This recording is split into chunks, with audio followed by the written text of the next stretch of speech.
बिस्मिल्लाहिर्रहमानिर्रहीम। अस्सलाम वालेकुम दोस्तों, किस्त नंबर 20 के साथ हाज़िर हुआ हूँ। अगर आपने अभी तक चैनल को सब्सक्राइब नहीं किया तो इसको सब्सक्राइब कर लें और वीडियो को लाइक और कमेंट करना ना भूलें। उसकी दिलखराश चीखें फ़िज़ा में गूंजी थीं, मगर वो सिर्फ उसको अपनी चीखों से भटका रही थी। चूँकि वो कराटा बेल्ट थी, इसलिए उसने अपनी टांगों को मोड़कर ऊपर की तरफ उठाकर खुद घुमाया था। उसके कुल्हाड़े का वार खाली गया था और फिर उसके मांस की तरफ हाथ बढ़ाया था। वो पक्की खिलाड़ी थी तो वो भी कम नहीं था। उसने उसके नाजुक बाज को झटके से पकड़कर खींचा था। इससे पहले कि वो बाजू मरोड़ता, उसने अपनी टांग से उसके पेट पर किक किया था। दर्द से बुलबुलाते मोमिन ने शूज़ में रखे तेज़धार चाकू से उसके बाजू पर हिट किया था कि उसकी शर्ट बाजू से लेकर शोल्डर तक फट गई थी और खून रिसने लगा था। भाई प्लीज़ छोड़ो मुझे। वो उसकी वही गहरे किट वाली बाजू मरोड़ के अब उसकी गर्दन की पुष्ट पर लगा चुका था। इस कदर उसे दर्द हुआ था, अपना बहता खून देखकर अपने बाजू में खींच पड़ती महसूस इतनी हुई थी कि उसे लगा था उसके बाजू की हड्डी टूट जाएगी। लड़ो ना, तुम क्या चैंपन रही हो किसी चीज़ में कच्ची कली। अब वो अपना गंदा हाथ उसकी गर्दन से नीचे सरसराते पूछ रहा था। फाह की जान हल्क में आई थी। उसने उसकी गर्दन की हदूद पार करते वहाँ से शर्ट चाक करके चाकू से क्रॉस बनाया था। उसके खून से वो उसकी बाहों में फड़फड़ा रही थी बुरी तरह से। छोड़ो छोड़ो, मेरी शर्ट मत फाड़ो। उसको अपने दूसरे कंधे की शर्ट को भी छुरी से काटते देख उसकी टांगें कांप रही उठी थी। हल्का खुश्क हुआ था वो क्या करने जा रहा था उसके साथ, और मोमिन को अब लुत्फ आ रहा था उसके जिस्म पर लगे लिबास का चाक करने से। इससे पहले कि वो मज़ीद कोई हरकत, पुलिस मोबाइल के सायरन की आवाज़ कानों में गूंजी थी। वो एकदम चौकन्ना हुआ था। एक झटके से फाह को छोड़ते उसकी गाल पर छुरी का गहरा काट देते वो वहाँ से आंधी की तरह दूसरे शटर से निकला था। वो चीखें मार रही थी अपने दोनों हाथों से खुद को छुपा कर। डोना जब सर से उबलते खून से नीचे गिरा था तो मोबाइल निकालकर उसने हैसम को कॉल की थी, मगर वो सिर्फ इतना ही बता सका था कि फाह को कोई ले गया है, और उससे आगे वो बता ही नहीं सका था। हैसम ने उसी टाइम मोबाइल निकलवा कर दोनों के नंबर ट्रेस करवाए थे। उसकी तो जान पर बन गई थी, कैसे भी करके वो अपनी फाह तक पहुंच पाए। लोकेशन पर पहुंचती उसे खून से लातपत पड़ा डोना मिला था, जिसे उसने उसी वक्त रेस्क्यू करने का कहा था। और फिर बंद शटर के पीछे से फाह की दिल खराश चीखें। वो एक जस्ट में शटर खोल कर अंदर गया था, मगर आगे का मंजर देख कर वो तड़प उठा था। अंदर कोई नहीं था। वो दूसरी साइड से निकला। पकड़ो उसे, उसने गरजदार आवाज़ में बाकी अफीसर को अंदर आने से मना किया था। फाह मुठियाँ बेंचे वो उस तक पहुंचा था, जिसकी गाल से लहू टपक कर गर्दन में जज़ब हो रहा था, जबकि कंधों पर शर्ट थी ही नहीं, बाजू पर से भी खून निकल रहा था। और उसी खून आलूद बाजू को फोल्ड किए उसने अपनी शर्ट को गिरने से बचाने के लिए हाथों में जकड़ा हुआ था। सफ़ेद दूधिया रंगत पर गाढ़ा सफ़ेद खून किसी झरने की तरह बह रहा था।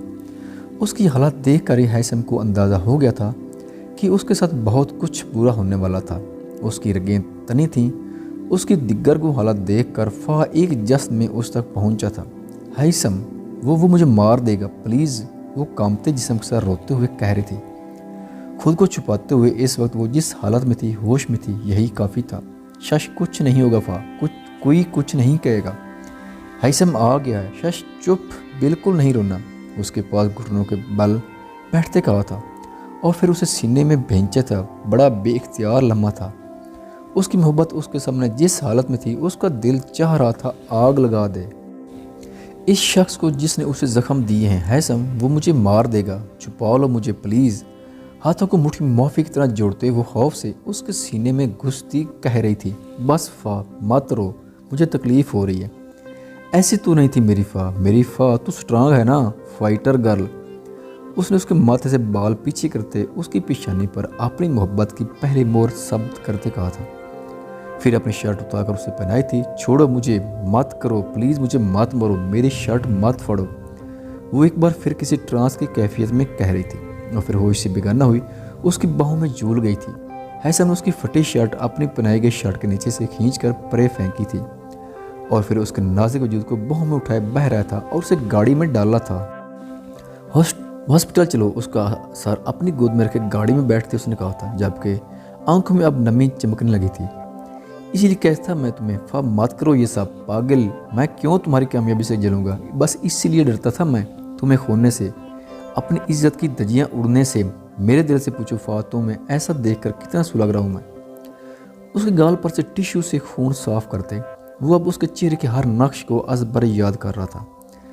تکلیفیں اس کے پور سے رس رہی تھیں، اور وہ اگر ہوش میں ہوتی تو کبھی بھی نہ ایسے اتنے سکون سے اس کی گود میں سر رکھے پڑی ہوتی، بلکہ اسے گنجا کر دیتی چند سیکنڈ میں ہی۔ میری پوتی ڈانڈا ہی میرا وہ سہارا ہے، ہیلو پنک چمک چلو سست کچھوے، وہ اس کے سارے لفظ یاد کرتا نم آنکھوں سے مسکرایا تھا۔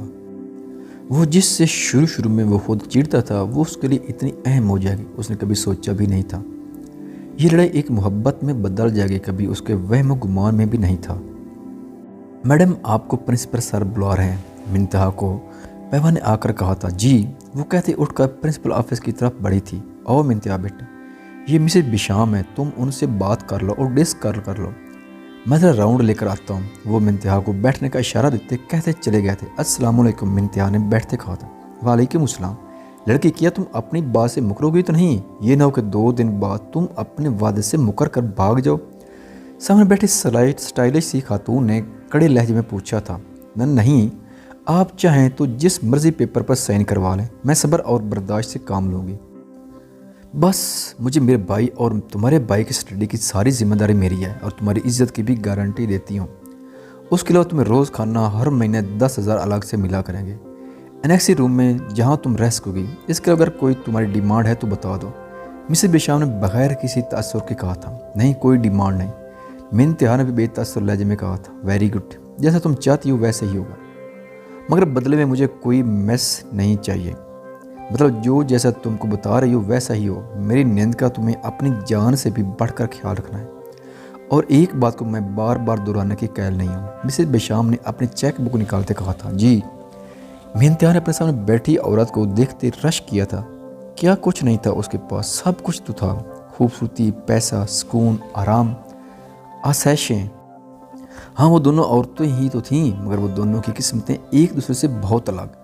اس کے چہرے پر تلخ مسکراہٹ آئی تھی۔ بات ہو گئی آپ کی؟ اتنی دیر میں پرنسپل صاحب نے اندر آتے کہا تھا۔ یہ چیک ہے احمد بھائی، اس کے بھائی کے 1 سال کے سارے ڈیوز، بورڈنگ کے ایکسپنسز اور یونیفارم اور بکس کے بھی، اگر کم ہے تو بتا دیں۔ مسز بشام نے چیک پرنسپل کو دیتے کہا تھا۔ نہیں، یہ تو بہت زیادہ ہیں، بلکہ بچ جائیں گے اس میں سے۔ پرنسپل نے چیک پر لکھی اماؤنٹ دیکھتے کہا تھا۔ تو ٹھیک ہے، جو بچ جائیں گے آپ اس میں سے اس بچے کو چاکلیٹس اور اس کی پسند کی چیزیں لا دینا۔ اور ایک اور بات چاہوں کہ ان کے پیرنٹس نہیں ہیں تو اس بچے کو یہاں کسی قسم کی تکلیف نہ ہو۔ مسز بشام کو ساری بات پرنسپل پہلے ہی بتا چکے تھے فون پر، اس لیے وہ انہیں اس کی کیئر کی خاص تلقین کر رہی تھی۔ منتہا نے ایک پال کو سامنے بیٹھی عورت کے چہرے کو دیکھا تھا، جو چہرے سے سخت تاثرات والی کڑوی لگ رہی تھی، مگر دل اتنا ہی نرم تھا، یا شاید وہ شیری کے لیے کچھ ایکسٹرا کر رہی تھی، اس لیے اسے فیل ہو رہا تھا۔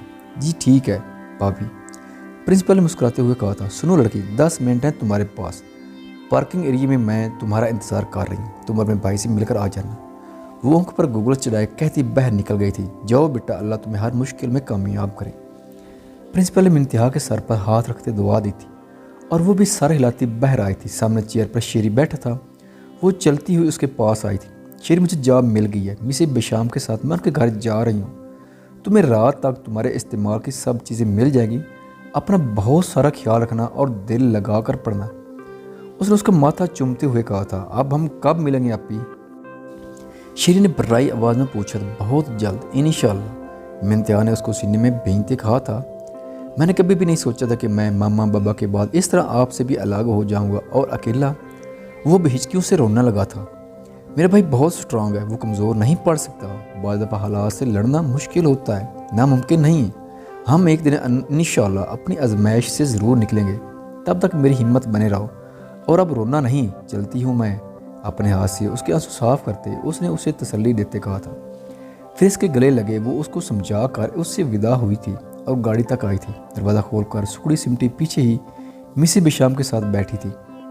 گاڑی اسلام آباد کی خوبصورت سڑکوں سے ہوتی ہوئی اب ایک عالی شان کمرے گھر کے اندر آئی تھی۔ جدید طرز کا اسٹائلش سا بنا ہوا یہ گھر اپنی مثال آپ تھا۔ مسز بشام کے اترتے ہی وہ بھی اپنا ہینڈ کیری لیے اتری تھی۔ وہ टिक टिक करती आगे चल रही थी और वो पीछे। ड्राइंग रूम में दाखिल होते ही उसे ये एहसास हुआ था कि उसके घर के कारपेट से लेकर पर्दों और डेकोरेशन पीसेस से लेकर हर चीज़ लाखों की मालियत की है। अल्लाह भी किसी को नवाजने पर आता है तो बेहद नवाजता है, और किसी को परखने पर आता है तो जो उसके पास होता है वो भी छीन लेता है। सुगरा सुगरा।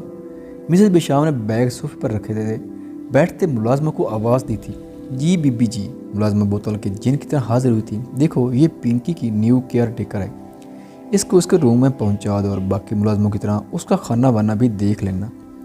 मिसेस बेशाम ने मोबाइल पर एक नंबर डायल करते कहा था और फिर मोबाइल कान से लगाए बातें करती सीढ़ियाँ चढ़ने लगी थी। क्या नाम है तुम्हारा?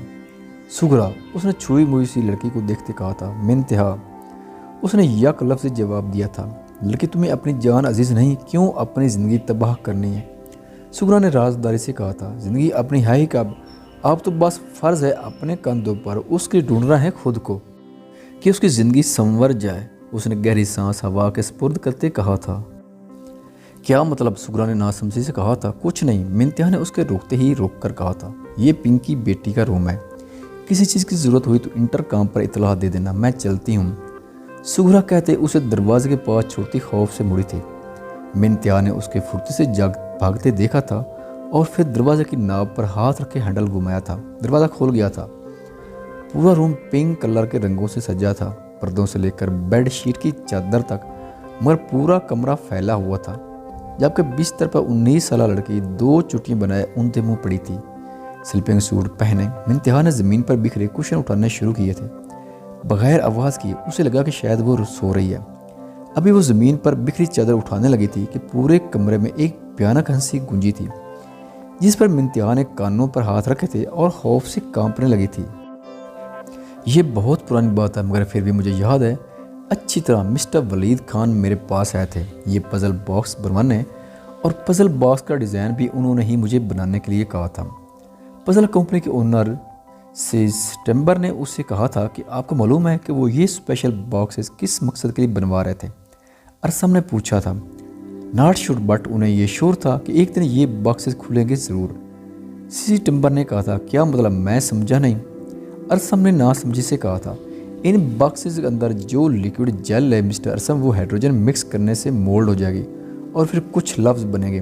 मैं बस इतना जानता हूँ, मगर आधे लफ्ज़ इस बॉक्स के अंदर हैं और आधे लफ्ज़ इस जैसे दूसरे बॉक्स के अंदर, जिसे आपको ढूंढना होगा। और अगर वो भी आपके पास है तो वेल इन गुड, फिर आपको ज़्यादा मुश्किल नहीं होगी। मैं बस यहाँ तक जानता हूँ। सितंबर ने हाथों को हिलाते शाइस्ता अंग्रेज़ी में अरसम को पूरी बात बताई थी। शुक्रिया सीज, मेरे लिए इतनी इन्फॉर्मेशन काफ़ी है। Once again thank you. क्या इसको ओपन करने का कोई ख़ास तरीका है? अरसम ने कहा था। हाँ, ये कलर मिलाने से ओपन नहीं होगा, बल्कि इस टैग पर जब आप फिगर प्रेस करेंगे तो इसमें से एक ख़ास धुन निकलेगी। इस धुन के निकलते उसके इख्तिताम पर फ़ौरन आपको जिसके लिए पज़ल बॉक्स बनाया गया उसका नाम लेना होगा। तब ये ऑटोमेटिक लॉक से सारे कॉर्नर अलग कर देगा और उसका जेल एक ब्लॉक में जमा होगा, जिसे आप आसानी से निकाल सकेंगे। सितंबर ने पज़ल बॉक्स के नीचे की तरफ इशारा करते कहा था। मगर चूँकि उस पज़ल बॉक्स को जिनके लिए ये पज़ल बॉक्स बनाए गए हैं उनकी आवाज़ के सिग्नल्स पर सेट किया गया है, इसलिए यह तब तक नहीं खुलेंगे जब तक इस पज़ल बॉक्स का ओनर खुद अपना नाम नहीं लेगा। सितंबर ने एक और बात उसे बताते कहा था। Okay again thank you. अरसम ने खुश दिली से कहा था, फिर हाथ मिलाता वहाँ से निकला था और गाड़ी में आकर बैठा था। वाकई अगर वो सारी ज़िंदगी भी इस पज़ल को बॉक्स को अपने पास रखता, तब भी वो ये सब कुछ ना जान पाता जो उसे सितंबर ने बताया था।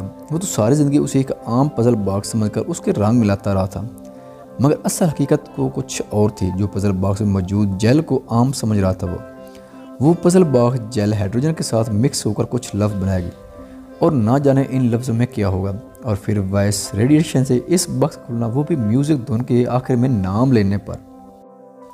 सब कुछ बहुत हटकर था अलग, और न जाने अब कौन सी पहले खुलनी थी। वो एक हाथ से गाड़ी चलाते दूसरे हाथ में पज़ल बॉक्स पकड़े सोच रहा था। शी इज़ फाइन, बट ज़ख्म गहरे हैं तो भरने में वक्त लगेगा। डॉक्टर ने फाह के रूम में खड़े कहा था, जो अभी भी गनूदगी में थी और हाथ पर नीडल लगी हुई थी।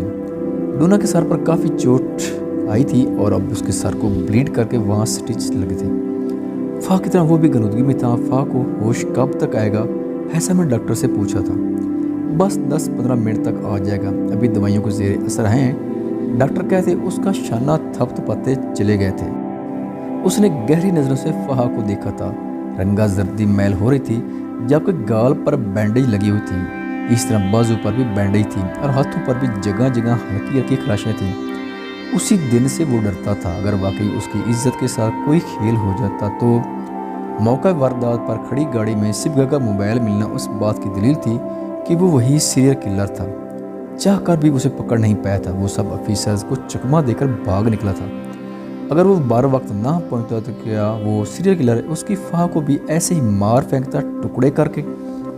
ऐसा तो मैं सोचते ही झरझरी ली थी। अपने ख्यालात की नफी करते फाह का नीडल लगा हाथ अपने हाथ में पकड़ा था। मुझे अब तुम्हारी हिफाजत अपनी जान से भी बढ़कर करनी है फाह। मैं तुम्हारी बेवकूफ़ियाँ अफोर्ड नहीं कर सकता। वो शख्स जान चुका है कि तुम उसके केस में इन्वॉल्व है और अब वो तुम्हें छोड़ेगा नहीं, और ऐसा मैं नहीं होने दूंगा। ये जितनी भी तकलीफ़ें तुम्हें मिल चुकी हैं ये बस लास्ट टाइम थी, अब मज़ीद नहीं। मैं आज ही दादू को हमारे रिश्ते के लिए तुम्हारे घर भेजूंगा और तुम्हें मानना होगा। तुम मेरे पास रहोगी तो मैं तुम्हारी ज़्यादा बेहतर हिफाजत कर सकूँगा। ऐसे में ठोस लहजे में कहते उसकी कलाई की ऊपरी हड्डी पर अंगूठा फेरा था। तभी उसका मोबाइल ज़ोर शोर से बजने लगा था। हेलो, हाँ बोलो। हम क्या ठीक है? तुम खुद गए थे? सही है, चलो शुक्रिया।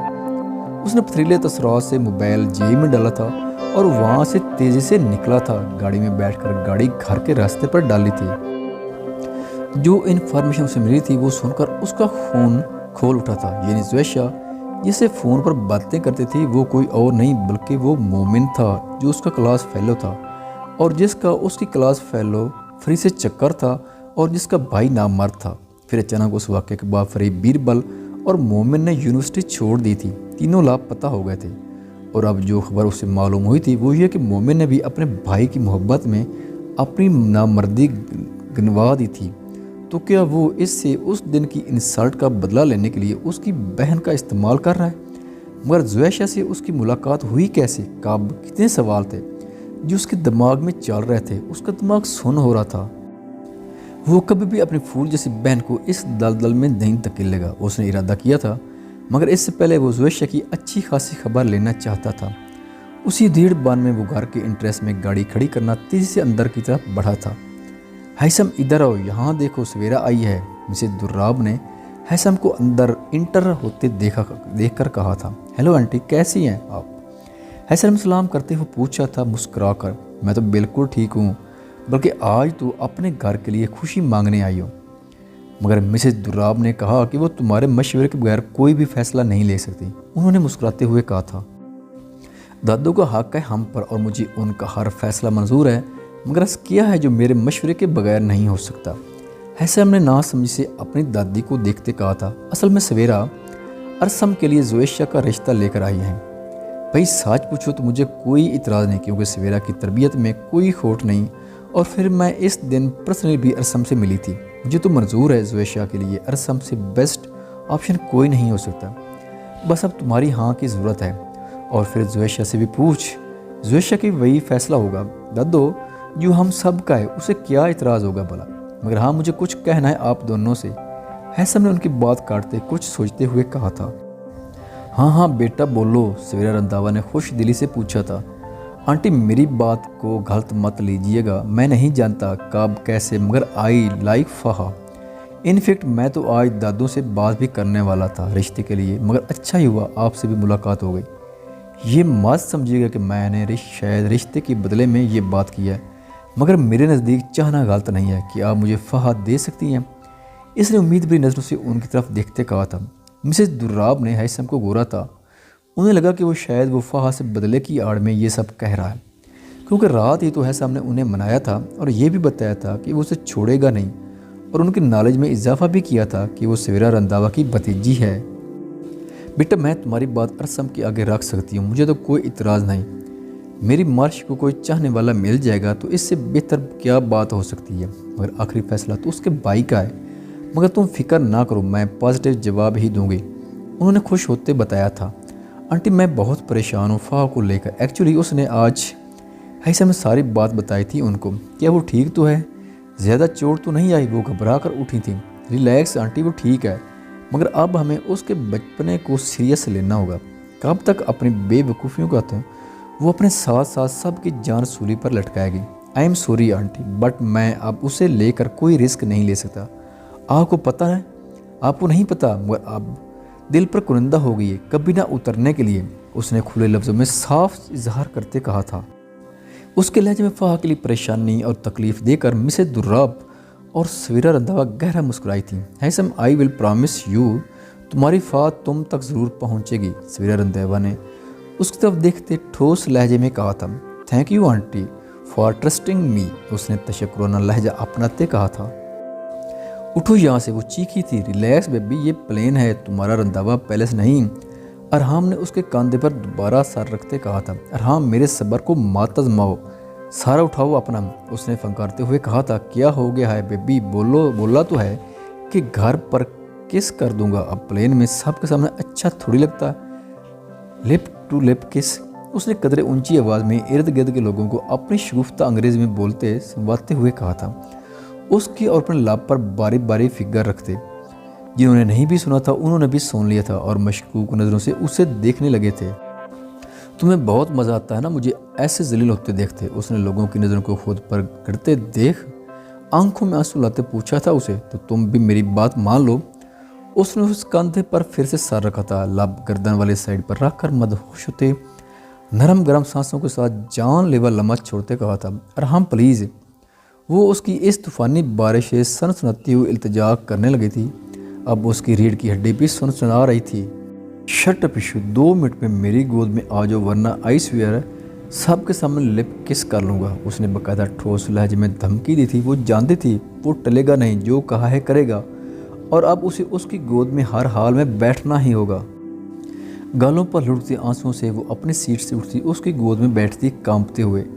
ایئر ہوسٹس سے بلینکٹ وہ پہلے لے چکا تھا، خود پر اس پر بلینکٹ ڈالے وہ اسے اپنی گود میں چھپا چکا تھا۔ بس اب بیٹھ کے پلیز ارحم، اب مجھے اٹھنے، شش چپ کر کے بیٹھی رہو، ڈونٹ ڈسٹرب، اس کی کمر سے زپ ایک جھٹکے سے کھینچ کر کھولتے کہا تھا۔ ارحم، یہ تم کیا کر رہے ہو پلیز، اس کی حرکت پر وہ شرم سے پانی پانی ہوئی تھی۔ اوپر سے سب کی موجودگی میں اس کی حرکتیں گو کہ وہ بلینکٹ میں کور تھی اور کوئی بھی اب ان کی طرف نہیں دیکھ رہا تھا، مگر ایسے پبلک پلیس میں کمر پر اس کی انگلیوں کا رقص اس شال کے 14 طبق روشن کر گیا تھا، اور پھر ایک دم سے ارحم کا بلینکٹ پرے ہٹا کر اس کی کمر پر بھیگی لمس چھوڑنا۔ وہ کانپ ہی تو اٹھی تھی، اس کی جان لیوا گرفت اور لمسوں پر سانسیں تیز ہوئی تھیں اور دل زور زور سے دھڑکنے لگا تھا۔ کانپتا وجود اب مزید کانپنے لگا تھا۔ ہم پلیز، پچھلی گردن پر اس کی سانسوں کی چھون پر وہ تڑپی تھی، خود پر کمبل درست کرتی اس کی طرف رخ مڑا تھا۔ اتنا پاگل کرو گے مجھے، میرے دل کو صبر نہیں آتا، ایشو کیوں بہکاتی ہو مجھے؟ وہ اب اس کی ناک کے ساتھ ناک جوڑے اس کی سانسیں انہیل کر رہا تھا، اور پھر ایک دم سے وہ بڑی نرمی سے اس کے نچلے لب کو اپنے ہونٹوں میں جکڑ گیا تھا، اسے کوئی بھی موقع دیے بغیر۔ کتنی دیر نہایت نرمی سے اس میں اپنی سانسیں ڈلتے اس کے لبوں کو بھیگا کر کے پیچھے ہوا تھا، اور وہ لمبے لمبے سانس لیتی اس کے سینے کے ساتھ سر ٹکا گئی تھی۔ پیچھے ہاتھ لے جا کر اس نے اس کی شرٹ کی زیب بند کی تھی اور اس کے اوپر بلینکٹ درست کرتے کسی بچے کی طرح اسے گود میں بٹھائے اس پر اپنی باہوں کی گرفت مضبوط کی تھی۔ کدو، ایئرپورٹ اترنے سے پہلے اپنے نشان چھپا لینا ورنہ تمہارے فرینڈز نے 100 سوال پوچھنے ہیں، اسپیشلی ہمنا باتونی نے، اس نے اس کے کان کے لاؤ کو بگاتے ہوئے کہا تھا۔ جواباً وہ ترب تر سانسوں سے اس کی جیکٹ پر مکے برساتی اس کے سینے میں منہ چھپا کر رونے لگی تھی، اور وہ سکون سے آنکھیں بند کر گیا تھا۔ وہ پاس تھی، ساتھ تھی، اس کے قلب کا سکون بن کر یہی کافی تھا۔ وہ اپنے کمرے میں آئی تھی جب صوفے پر مومن کو بیٹھے دیکھ اس کی چیخ نکلتے نکلتے بچی تھی۔ آپ یہاں، اس نے منہ پر ہاتھ رکھے اپنی چیخ کا گلا گھونٹتے کہا تھا۔ وہ جس کی شرٹ خون سے بھری پڑی تھی صوفے پر سگریٹ سلگائے بیٹھا ہوا تھا، ایک جست میں اس تک پہنچا تھا اور اس کی کمر کو دبوچا تھا۔ مومن کیا کہنے والا ہے زویشہ کو؟ کیا رسم مان جائے گا فہا اور حسم کے رشتے کے لیے، جبکہ وہ جانتا ہے کہ وہ اس کے باپ کے قاتل کا بیٹا ہے؟ خوش رہیں، سلامت رہیں۔ اگر آپ نے ابھی تک چینل کو سبسکرائب نہیں کیا تو اس کو جلدی سے سبسکرائب کریں تاکہ آنے والی ویڈیوز آپ تک سب سے پہلے مفت میں پہنچ سکیں۔ خدا حافظ۔